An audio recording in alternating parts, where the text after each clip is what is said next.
Baik, Assalamualaikum warahmatullahi wabarakatuh. Selamat siang semuanya. Perkenalkan, nama saya Rafizar Alkifarianan dengan NIM 202450200002, Prodi Teknologi Rekayasa Otomotif, akan mempresentasikan makalah saya yang berjudul Peran Pancasila sebagai Dasar Negara dan Pengamalan Nilai-Nilai Pancasila di Indonesia.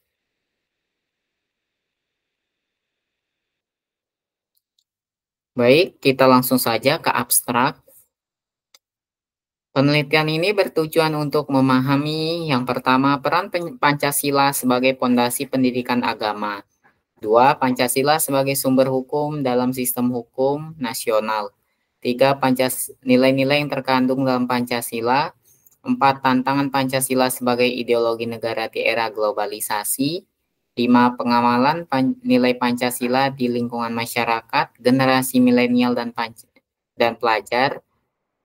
Kesimpulan dari penelitian ini ialah satu, Pancasila sebagai pondasi pendidikan agama memiliki peran penting sebagai salah satu bentuk upaya mencerdaskan kehidupan bangsa seturut amanat Undang-Undang Dasar 1945. Tidak boleh melupakan nilai-nilai Pancasila sebagai elemen dasarnya. Dua, keberadaan Pancasila sebagai sumber segala sumber hukum dalam tatanan hukum nasional masih belum dapat diterapkan secara praktis. Pengaruh reformasi ternyata membuat status Pancasila dalam tatanan hukum mengalami ketergerusan. Tiga, sebagai generasi penerus bangsa di era milenial, tentunya harus menerapkan nilai-nilai Pancasila dalam kehidupan sehari-hari agar apa yang kita lakukan sejalan dan sesuai dengan norma yang berlaku dan kita tidak sampai salah arah. Kata kunci peran Pancasila, penerapan Pancasila.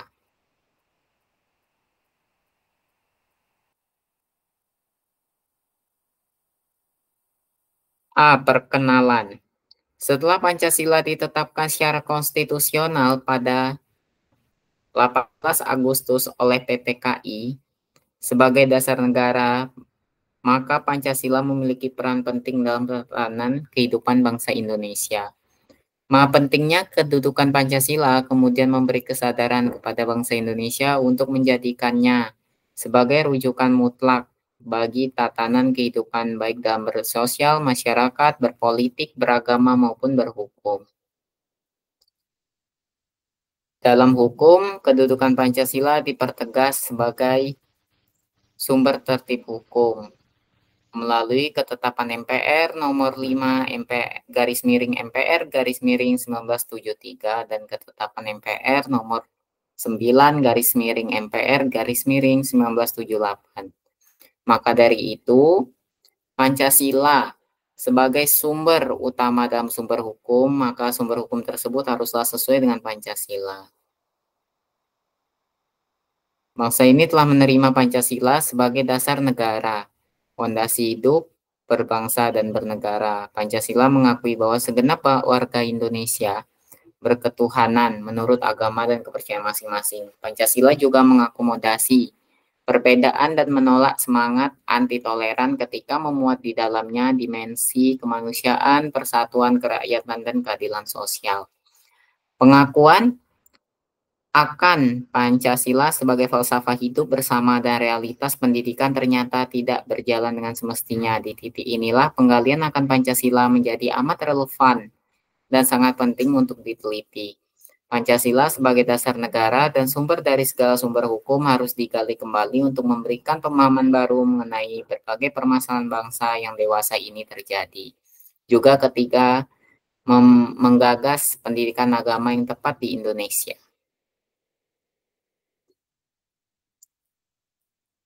Berdasarkan falsafah Pancasila, manusia Indonesia adalah makhluk ciptaan Tuhan yang mempunyai naluri, akhlak, dan daya pikir, dan sadar akan keberadaannya yang serba terhubung dengan sesamanya, lingkungannya, alam semesta, dan penciptanya.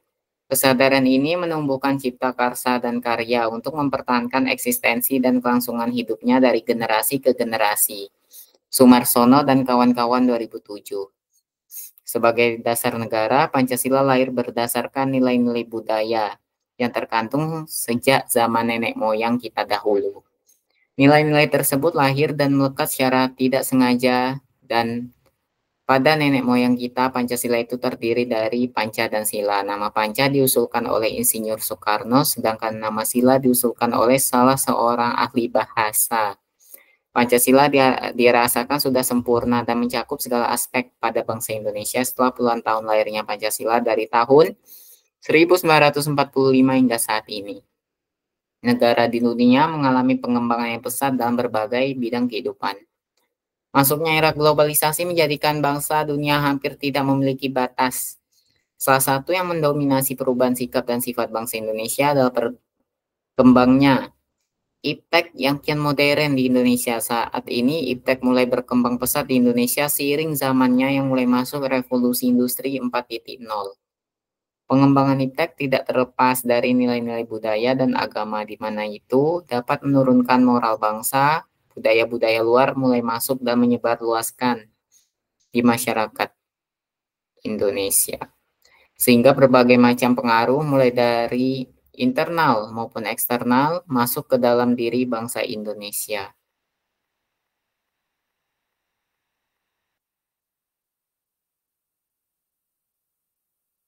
Dengan adanya Pancasila sebagai ideologi diharap mampu memperteguh sikap dan sifat masyarakat dalam menerima hal-hal di luar batas norma yang ada di Indonesia. M. Taufik 2018. Dampak baik dan buruknya globalisasi tentunya mari kita kaji bersama dengan melandaskan Pancasila sebagai pedoman hidup masyarakat Indonesia dalam menghadapi segala permasalahan seiring perkembangan zaman.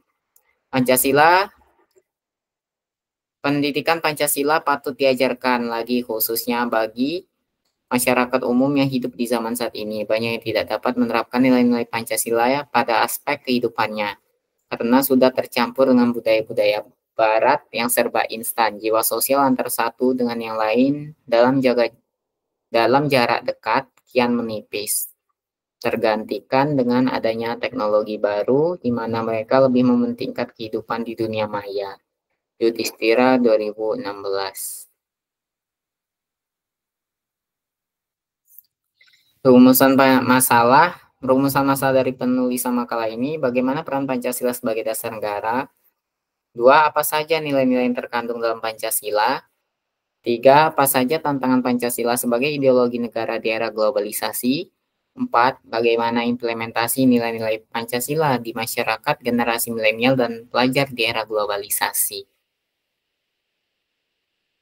Tujuan dari penulisan makalah ini untuk memahami peran Pancasila sebagai pondasi dalam sistem hukum nasional. 3. Nilai-nilai yang terkandung dalam Pancasila. 4. Tantangan Pancasila sebagai ideologi negara di era globalisasi. 5. Pengamalan nilai-nilai Pancasila di lingkungan masyarakat, generasi milenial, dan pelajar.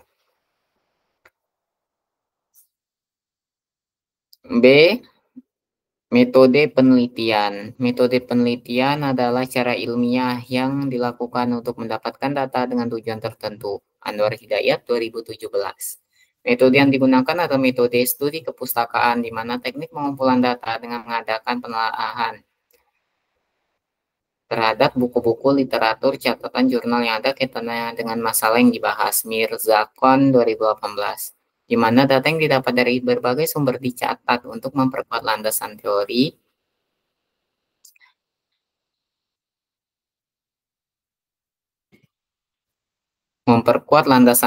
penelitian. Objek dalam jurnal ini adalah menurunnya pengamalan nilai-nilai Pancasila pada generasi milenial, sedangkan subjeknya adalah masyarakat umum yang tergolong milenial dan beberapa mahasiswa.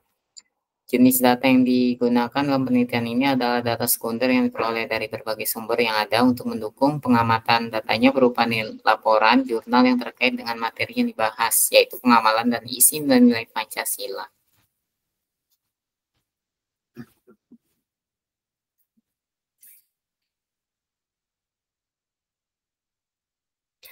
C. Hasil dan pembahasan. Pancasila sebagai pondasi beragama. Aktivitas belajar adalah aktivitas kodrati manusia. Aristoteles 1995. Bahkan mengatakan bahwa by nature have desire to know. Manusia dari kodratnya mempunyai hasrat untuk mengetahui hal ini terjadi karena manusia memang dianugerahi akal budi yang selalu menuntut kepuasan rasional. Aktivitas pendidikan, apalagi pendidikan formal, dimaknai sebagai bagian kodrati dari setiap manusia untuk mendapat pengetahuan. Sekolah dan aneka kegiatan pendidikan, terutama pendidikan formal, dalam alur pikir ini tentu tidak lagi bisa dimaknai hanya sebagai upaya meraih nilai memuaskan atau mengejar indeks prestasi melulu. Dalam konteks pendidikan agama, aktivitas belajar berisi rangkaian aktivitas untuk mengubah dan menentukan hidup manusia dalam kaitan dengan diri, sesama, dan Tuhan. Pendidikan agama pada akhirnya menjadi sebuah tindakan yang hendak memanusiakan dan sekaligus mengilahikan manusia. Pendidikan agama seharusnya juga menjadi bagian dari aktivitas pengangkatan manusia dan sekaligus pengangkatan manusia ke taraf yang makin insani dan juga makin ilahi. Jadi proses dalam pendidikan agama sebenarnya merupakan proses pengungkapan jati diri manusia untuk sampai pada penyadaran akan eksistensinya dirinya yang semakin otentik.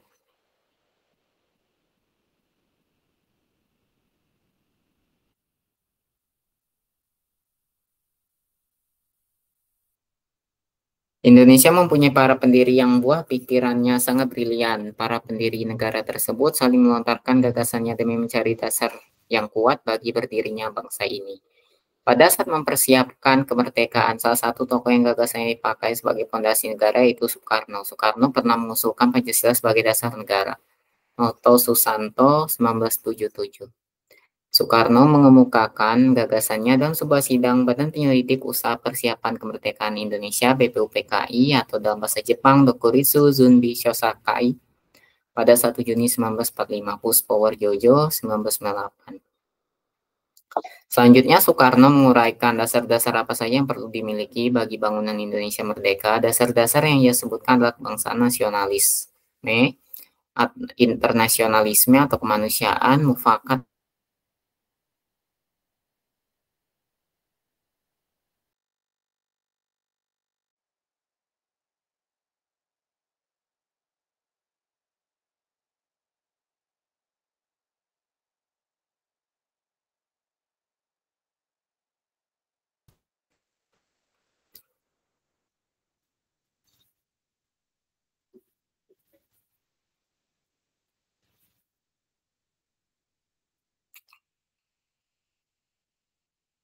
sejarah mengatakan bahwa perumusan dasar negara menjadi apa yang dikenal seperti sekarang ternyata melalui jalan panjang.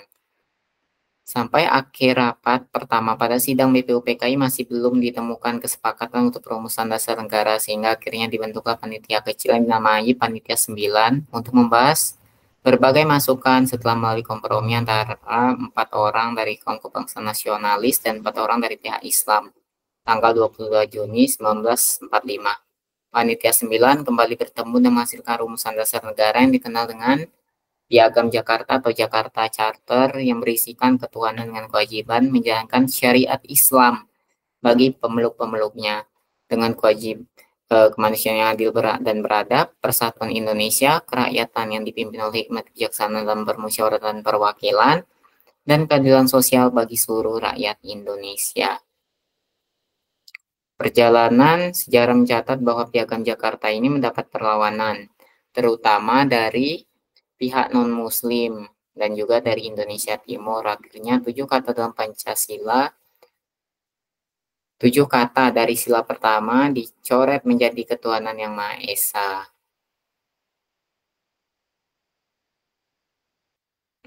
Demi mengakomodasi semua pihak yang nantinya hidup bersama dalam alam Indonesia merdeka. 2. Pancasila sebagai sumber segala sumber hukum. Sumber hukum pada hakikatnya adalah tempat kita dapat menemukan dan menggali hukumnya. Sumber hukum menurut Zellenbergen dapat dibagi menjadi sumber hukum material dan sumber hukum formil. Sumber hukum material merupakan tempat dari mana materi hukum itu diambil. Sumber hukum material ini merupakan faktor yang membantu pembentukan hukum, misalnya hubungan sosial, hubungan kekuatan politik, situasi sosial, ekonomi, tradisi, pandangan keagamaan atau kesusilaan, perkembangan internasional, keadaan geografis. Sumber hukum formil merupakan tempat atau sumber dari mana suatu peraturan memperoleh kekuatan hukum. Ini berkaitan dengan bentuk atau cara yang menyebabkan peraturan itu formal berlaku. Apabila dikaitkan dengan dua jenis sumber hukum di atas, maka Pancasila termasuk sumber hukum yang bersifat material, sedangkan yang bersifat formil sebagai peraturan perundang-undangan, perjanjian antar negara, jurisprudensi, dan kebiasaan. Pancasila sebagai sumber hukum material ditentukan oleh muatan atau bobot materi yang terkandung dalam Pancasila.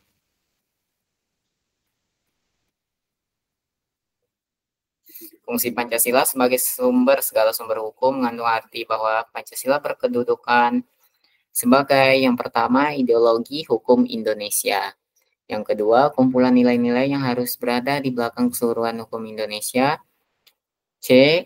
Asas-asas yang harus diikuti sebagai petunjuk dalam mengadakan pilihan hukum di Indonesia. D. Sebagai suatu pernyataan dari nilai kejiwaan dan keinginan bangsa Indonesia juga dalam hukumnya. Keberadaan Pancasila sebagai sumber dari segala sumber hukum kemudian kembali tertegas dalam Ketetapan MPR nomor 3 garis miring MPR garis miring 2000 tentang sumber hukum dan tata urutan peraturan perundang-undangan.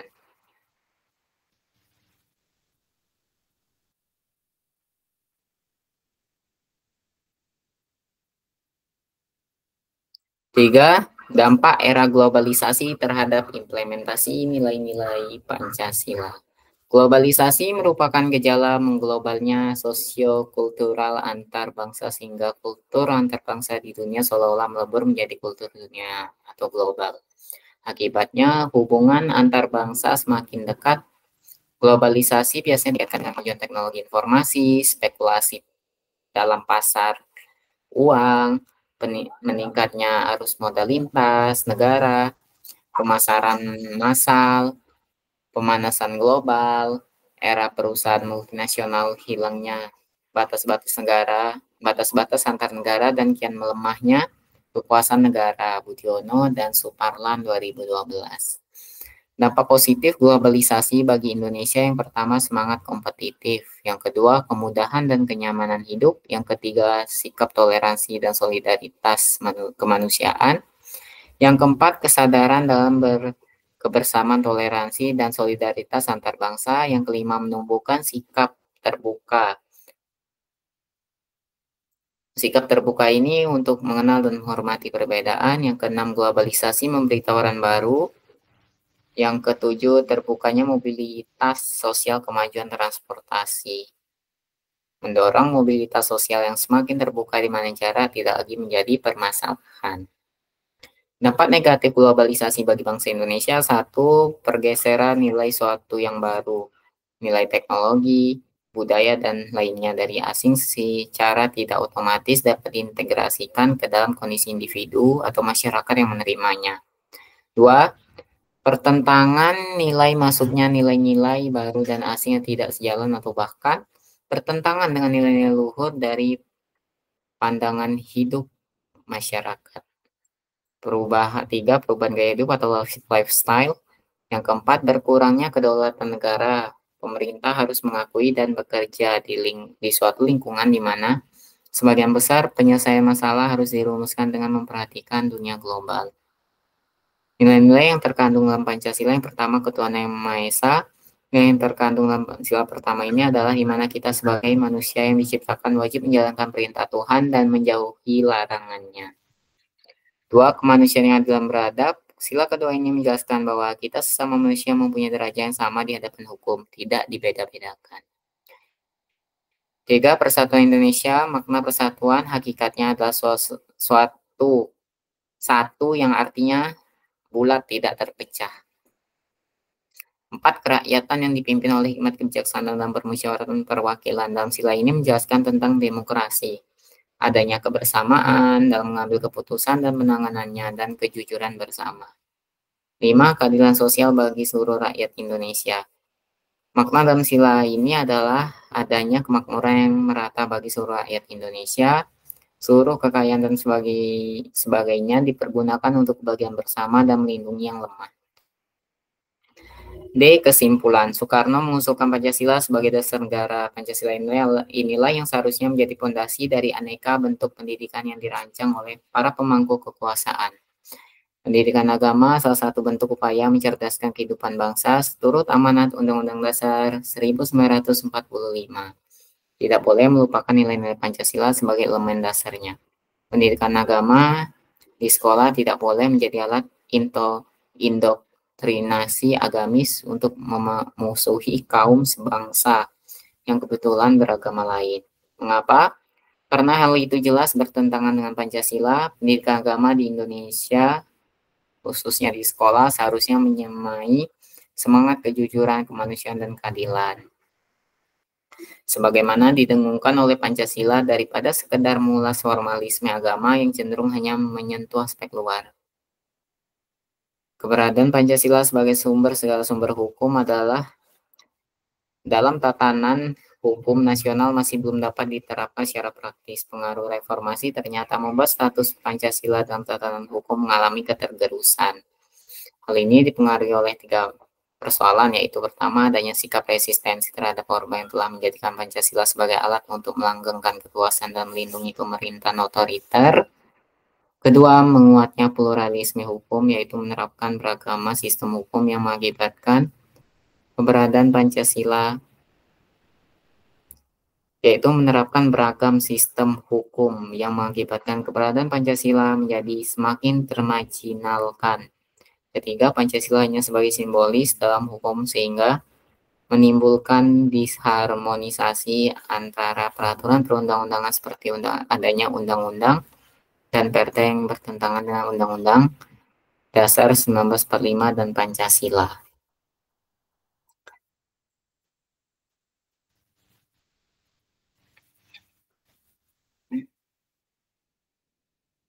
Arus globalisasi tidak mungkin dihentikan. Berjalannya globalisasi tidak terlepas dari perkembangan ilmu pengetahuan dan teknologi. Sebagai penyebabnya, dampaknya juga tidak bisa dihindarkan. Bagi masyarakat, bangsa dan negara Indonesia, globalisasi memiliki dampak positif dan negatif. Pembudayaan nilai-nilai luhur Pancasila perlu diupayakan, diharapkan terdapat penghayatan pengamalan nilai-nilai luhur Pancasila di berbagai bidang kehidupan bagi seluruh masyarakat. Kita sebagai generasi penerus bangsa yang hidup di era milenial tentunya harus menerapkan nilai-nilai Pancasila dalam kehidupan sehari-hari. Agar apa yang kita lakukan sejalan dan sesuai dengan norma yang berlaku, dan kita tidak sampai salah arah dengan kita menerapkan nilai-nilai Pancasila. Secara tidak langsung kita juga sudah menghargai jasa-jasa pahlawan yang tak kenal putus asa dalam merumuskan rancangan Pancasila, di mana mereka menghadapi tantangan yang begitu besar. Pancasila memiliki serangkaian nilai, yaitu ketuhanan, kemanusiaan, persatuan, kerakyatan, dan keadilan. Nilai-nilai dasar Pancasila seperti ketuhanan, kemanusiaan, persatuan, kerakyatan, dan keadilan yang bersifat universal objektif, artinya nilai-nilai tersebut dapat dipakai dan diakui oleh negara-negara lain. Pancasila bersifat subjektif, artinya bahwa nilai-nilai Pancasila itu melekat pada pembawa dan pendukung nilai Pancasila itu sendiri, yaitu masyarakat, bangsa, dan negara. Baik, selanjutnya daftar pustaka dan selesai. Baik, mungkin cukup itu saja hasil presentasi dari makalah yang saya berikan. Lebih kurangnya saya mohon maaf apabila ada salah kata, mohon dimaafkan. Saya akhiri dengan wabillahi taufik wal hidayah. Wassalamualaikum warahmatullahi wabarakatuh.